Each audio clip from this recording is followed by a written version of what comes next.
మరి హత్యాకాండ జరిగి గత కొన్ని రోజులు అయినప్పటికీ కూడా ఈ రోజు వరకు మరి ఆయా వెస్ట్ బెంగాల్ ప్రభుత్వంలో చలనం రాకపోవడం అనేది చాలా బాధాకరమైన విషయం.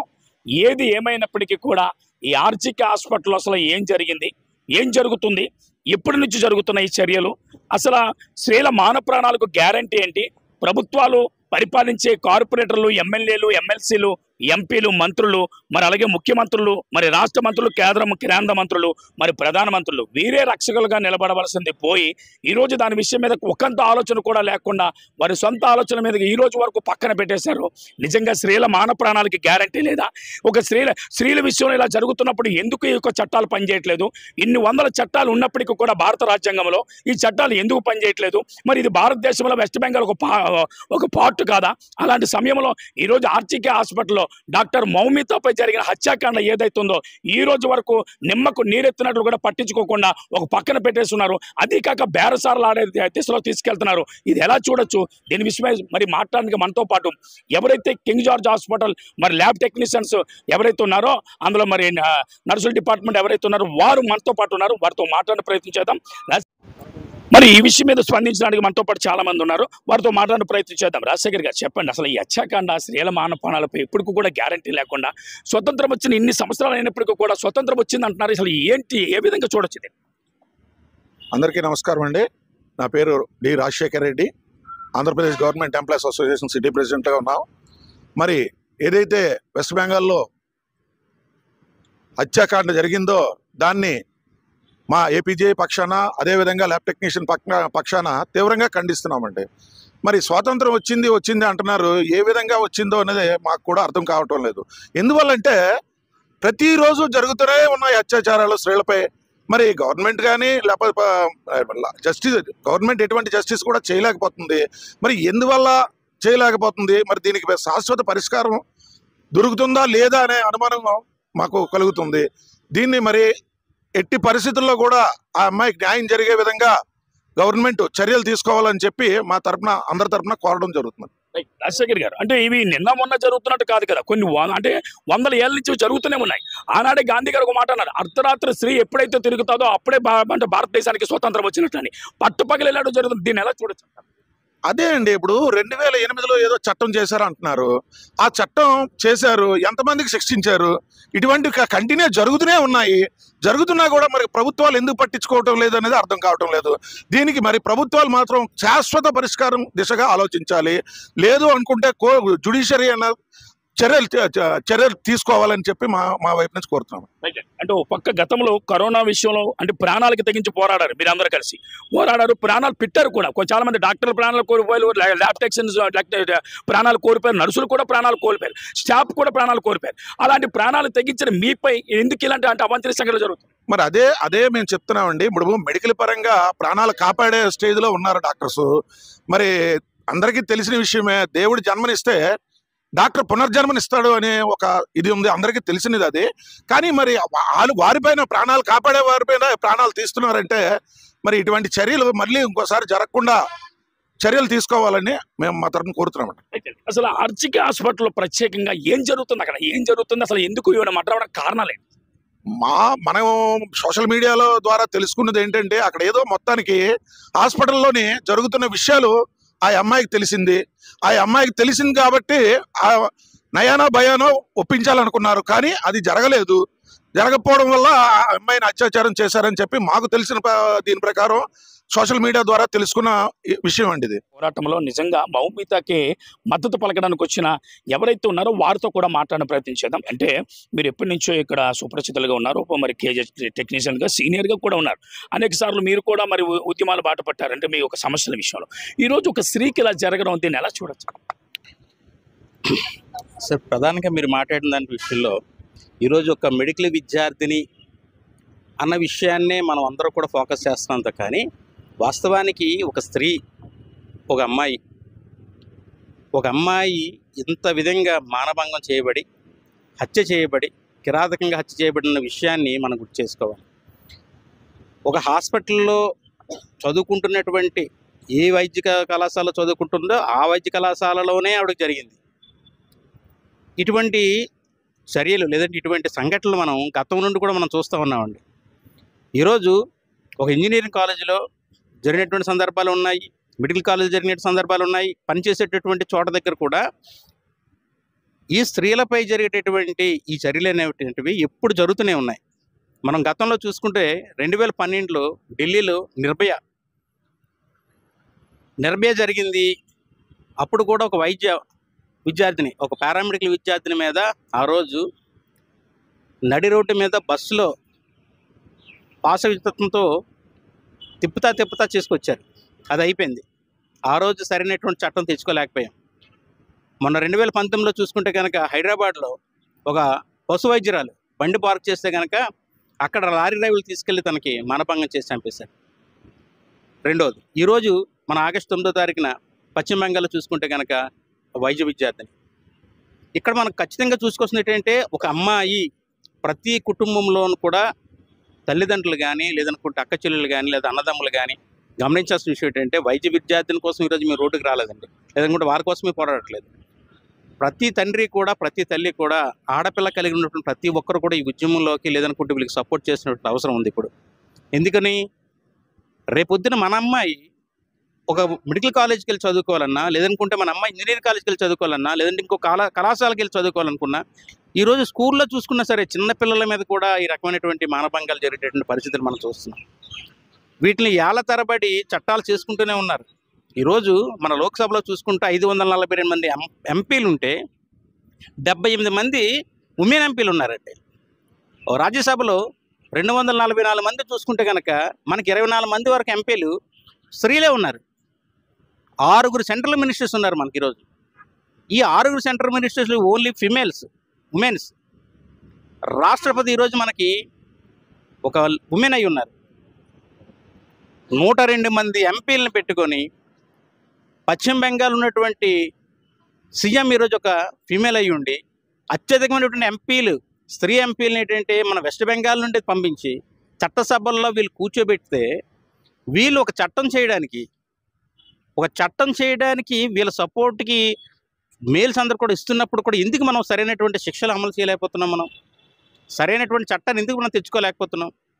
ఒక ఘటన జరిగింది, దాన్ని ఆ రోజు నడిపించారు. 6 సంవత్సరాలు 7 సంవత్సరాలు నిర్భయ కోసం 6-7 సంవత్సరాలు గడిచింది. ఈలోపు ప్రజల్లోనూ కానీ, ఇటువంటి ఆలోచనలు కలిగినటువంటి విధానంలో ఉన్నటువంటి వ్యక్తుల్లో కానీ భయం అనేది పోతుంది. పరాయి దేశాల్లో చూసుకుంటే కనుక ఈరోజు ఆఫ్ఘనిస్తాన్లో కానీ, ఇరాక్లో కానీ, ఇరాన్లో కానీ చూసుకుంటే కనుక వెంటనే ఈ విధంగా మానభంగం చేసినటువంటి వ్యక్తి ఎవరైనా ఉంటే కనుక వెంటనే ఆయన ఉరితీయడం, బహిరంగంగా ఉరితీయడం కానీ, షూట్ చేసి చంపేయడం కానీ, లేదనుకుంటే కత్తితో నరకడం కానీ, ఇటువంటి పరిస్థితులు నిర్ధారణ అయినట్టునే చేస్తున్నాయి. వితిన్ డేస్లో చేసేటటువంటి పరిస్థితులు ఉన్నాయి. కానీ మన దేశానికి వచ్చేటప్పటికి అటువంటి చట్టాలు లేకపోవడం వల్ల, ప్రజల్లో భయం లేకపోవడం వల్ల, వాళ్ళ దగ్గర ఉన్నటువంటి అధికారంతో లేదా డబ్బుతో ఏదైనా మేము చేయగలమనేటువంటి ఆలోచన విధానాలు కలిగి ఉండేటటువంటి వ్యక్తుల వల్ల ఏంటంటే సమాజంలో, సంఘంలో ఆడపిల్లలకి ఏంటంటే ఒక రకమైనటువంటి సపోర్ట్ అనేది లేదు, రక్షణ అనేటువంటి లేని పరిస్థితిలో ఉంది. ఈరోజు మమతా గారికి జరిగినటువంటి అన్యాయం, ఆ కుటుంబానికి జరిగినటువంటి అన్యాయం ఎవరు తీర్చగలగం? ఆ కుటుంబానికి ఈరోజు ఇంకొక అమ్మాయిని తీసుకొచ్చి ఇవ్వగలమా? మనం ఇచ్చేటువంటి పరిస్థితి లేదు. కానీ ఆ కుటుంబానికి జరిగినటువంటి అన్యాయం ఏ ఒక్క కుటుంబానికి కూడా జరగకుండా ఉండేటటువంటి చర్యలు, ఆ విధంగా ఒక మంచి చట్టాన్ని అయితే మాత్రం తీసుకురావాలని చెప్పి చట్టసభలో కూర్చున్నటువంటి ఎంపీలని కానీ, లేదంటే కనుక ఎమ్మెల్యేలు కానీ, రాష్ట్ర ప్రభుత్వాన్ని కానీ, కేంద్ర ప్రభుత్వాన్ని కానీ మేము కోరేది ఏంటంటే ఒక బలమైనటువంటి చట్టం, భయపడేటటువంటి చట్టం తీసుకురావాలని చెప్పి మేము కోరుకుంటున్నాం. సుమారు మన భారత రాజ్యాంగంలో అంటే 370 పైసీలకు చట్టాలు ఉన్నాయి.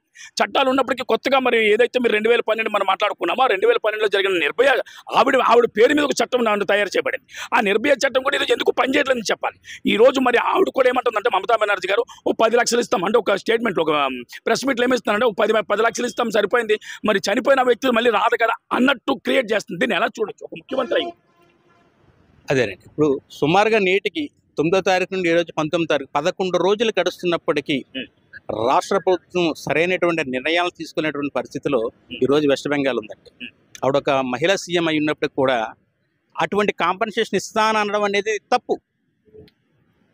బిడ్డ పోవడమో లేదంటే ఒక ప్రాణం పోతే తిరిగి ప్రాణం వచ్చేటటువంటి పరిస్థితి కాదు. ఈరోజు 100 కోట్లు ఇచ్చిన మమతాని మళ్ళీ తిరిగి తీసుకొచ్చిన పరిస్థితి ఉందా? పరిస్థితి లేదండి. ఇప్పుడు ప్రాణానికి బదులుగా డబ్బులు ఇస్తానడం కరెక్ట్ కాదు. అటువంటి చట్టం తీసుకొస్తాననేటువంటి పరిస్థితి ఆమె నోటి నుండి వస్తుందని మేము వెయిట్ చేస్తున్నాం. కానీ ఆ చట్టం తీసుకొస్తానని ఆవిడ అనట్లేదు, డబ్బులు ఇస్తానంటున్నారు. డబ్బులు కాదండి కావాల్సింది, అక్కడ ప్రాణాన్ని నిలబెట్టాలి. ప్రాణం నిలబెట్టాలంటే ఇటువంటి పరిస్థితులు మరొకసారి ఏ యూనివర్సిటీలో కానీ, ఏ కాలేజీలో కానీ, ఏ పాఠశాలలో కానీ, ఏ పని చేసుకుంటున్న ప్రదేశాల్లో కానీ అటువంటి పరిస్థితి జరగకూడదు. రేపన్న రోజున ఎట్టి పరిస్థితుల్లోనూ కూడా ఒక స్త్రీకి మానభంగం అనేటటువంటి పరిస్థితి జరగకూడదు. ఎప్పుడో గాంధీ గారు అన్నారు, అర్ధరాత్రి 12 గంటల టైంలో ఒంటరిగా మహిళ వెళ్ళిన రోజున మనకు స్వాతంత్రం వచ్చినట్లు అని. నేటి 78 సంవత్సరాలు మన స్వాతంత్రం వచ్చేసింది. కానీ ఈ రోజుకి ప్రతిరోజు దేశం మొత్తం మీద 140 కోట్ల మంది జనాభాలో రోజు మొత్తం మీద కనీసం 1400 నుండి 2000 వరకు కేసులు నమోదు అవుతున్నాయి. నమోదు అవుతున్నటువంటివి, నమోదు కాలనేవి ఎన్ని ఉన్నాయో ఈరోజు వెలుగులోకి వచ్చినటువంటి కేసులే మనం మాట్లాడుకోగలుగుతున్నాం. ఒక నిర్భయ అని, ఒక అమృతాన్ని చెప్పని, లేదంటే మొన్న జరిగినటువంటి ప్రియాంక రెడ్డి అని, ఈరోజు ఏమొచ్చి డాక్టర్ గారి కోసం చెప్పి మనం మాట్లాడుకుంటాం. కానీ బయటికి రానటువంటి కేసులు, నమోదు కానటువంటి కేసులు, మరుగున పడిపోయినటువంటి కేసులు ఎన్నో ఉన్నాయండి. వీటన్నిటికీ సరైనటువంటి చట్టం లేకపోవటం వల్లనే, సరైనటువంటి చట్టం లేకపోవటం వల్ల మాత్రమే వీళ్ళు బరి తెగించి తిరిగి ఏది చేసినా చెల్లిపోతుంది, ఏం చేసినా చెల్లిపోతుంది అనేటువంటి పరిస్థితి ఉంది. కాబట్టి భయపెట్టేటటువంటి చట్టాలు తీసుకొచ్చిన రోజున మాత్రమే రక్షణ అనేది ఉంటుంది, లేని పక్షంలో లేదు. మేము కోరుకునేది ఒకటి ఏంటంటే, ఈ రోజునైనా సరే, ఈరోజు సుప్రీంకోర్టు రేపు తెల్లవారి సుమోటుగా కేసు తీసుకుంది, ఒక బలమైనటువంటి చట్టాన్ని తీసుకొస్తుందని చెప్పేసి మేము ఆశిస్తున్నాము. లేదనుకుంటే కనుక మేము కోరుకున్నది ఏంటంటే, ఉన్నటువంటి లోక్సభలో, రాజ్యసభలో ఉన్నటువంటి 102 మహిళా ఎంపీలు అందరూ కలిపి ఒక రోజు రోడ్డుకు వచ్చి కూర్చుంటే కనుక ఖచ్చితంగా అటువంటి చట్టం తీసుకొచ్చేటువంటి పరిస్థితి ఉంది. నిజంగా ఈ జరిగిన సంఘటన ఎవరైతే మరి ఉందో మరి ఆమె మహిళ మౌమిత, మరి మౌమితపై జరిగిన సంఘటన విషయంలో ప్రత్యేకంగా మరి మహిళలే మరి దీని మీద మరి కదం తొక్కుతున్నారు కనుక వారితో కూడా మాట్లాడిన ప్రయత్నం చేద్దాం. మనతో పాటు రూపా ఉన్నారు, మరి ల్యాబ్ టెక్నీషియన్గా. మరి ల్యాబ్ టెక్నీషియన్ మరి రూపాతో మరి మనం మాట్లాడడం ప్రయత్నం చేద్దాం. అమ్మ చెప్పండి రూపా, అంటే ఇప్పుడు జరిగిన సంఘటన ఏదైతే ఉందో చాలా బాధాకరమైన ఇష్యూ. ఎందుకంటే ప్రతి ఇంట్లో ఆడపిల్లలు ఉంటారు. రేపు పొద్దున ఆడపిల్లలు ధైర్యంగా ఇలాంటి ఉద్యోగాలు పంపడానికి కూడా ధైర్యం చేయలేకపోతున్నారు. అటువంటి పరిస్థితులు ఉన్నారు. అంటే మీకు జరిగిన హత్యాకాండ విషయంలో మీరు ఏం చెప్తారు? వెస్ట్ బెంగాల్లో మౌనిగా జరిగిన సంఘటన మేము తీవ్రంగా ఖండిస్తున్నాము. కాళీమాత ఉన్న ఊరిలోనే ఇలా జరిగిందంటే దేవతలు ఎక్కడ పూజింపబడుతున్నారు? శ్రీమూర్తుల్ని దేవతలతో పూజిస్తారని చెప్తున్నారు కదా. ఇప్పుడు అదే ఘటన వేరొక అమ్మాయికి, మీ ఇంట్లో అమ్మాయికి జరిగితే రెస్పాండ్ ఎక్కడి నుంచి వస్తుంది? కనీసం ఆడపిల్లలకి మగపిల్లలకి కూడా ఎలా పెంచాలో కూడా నేర్పించాలి ఫస్ట్ ఆఫ్ ఆల్. ఎందుకంటే వాళ్ళు ఎక్కడికి వెళ్తున్నారు, ఏం చేస్తున్నారు అనేది కూడా తెలపాలి. ముఖ్యంగా ఏంటంటే ఆడపిల్ల బయటకు వచ్చేంత వరకు ఇంట్లో వాళ్ళు ఎక్కడున్నావమ్మా ఎక్కడున్నావమ్మా అని అందుకు అడుగుతున్నారు. ఇలాంటి నిర్భయ చట్టాలు తీసుకొచ్చినప్పుడే ఆడపిల్లకి సంపూర్ణమైన రక్షణ అనేది కలుగుతుంది.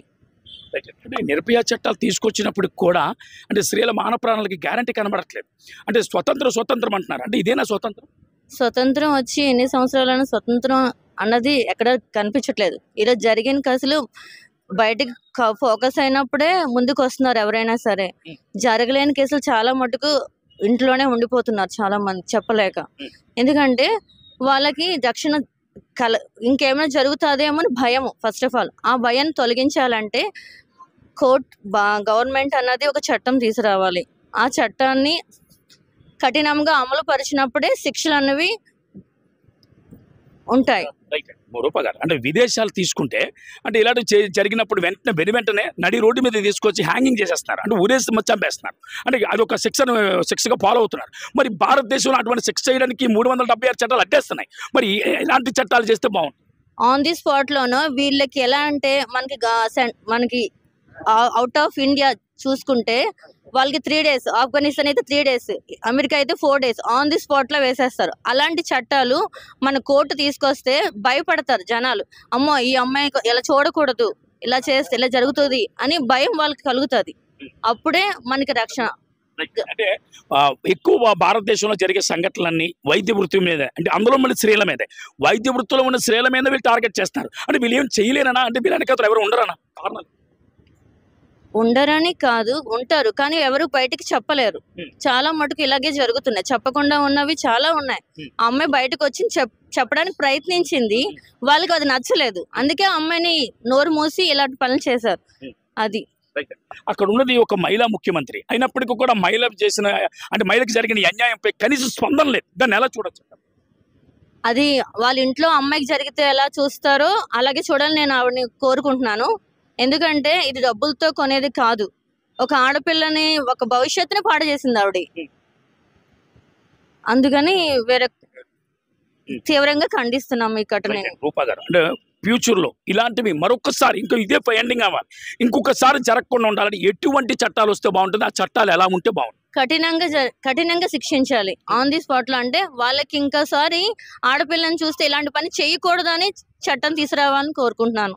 రైట్ వినోద్, మరి పరిస్థితి అయితే ఇది. ఎందుకంటే మౌమిత ఎవరైతే వెస్ట్ బెంగాల్లో డాక్టర్ ఉన్నారో ఆమె మీద జరిగిన హత్యాకాండ ఏదైతే ఉందో ఆ హత్యాకాండకి ఈరోజు కథం తొక్కుతూ మరి ప్రతి ఒక్క మరి భారతదేశంలో ప్రతి దగ్గర కూడా మరి స్పందన జరుగుతుంది. అందులో విశాఖపట్నం, ఆంధ్రప్రదేశ్లో తీసుకుంటే విశాఖపట్నం కింగ్ జార్జ్ హాస్పిటల్లో అనగా కేజీహెచ్ హాస్పిటల్లో ఎక్కువగా దీని మీద స్పందన వస్తుందని చెప్పాలి.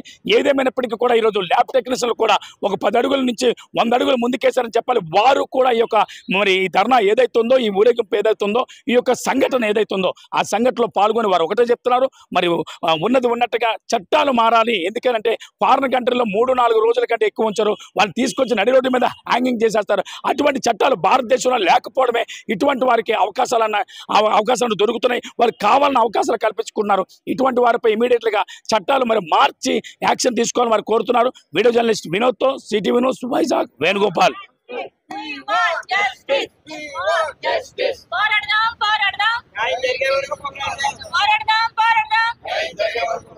We want justice. We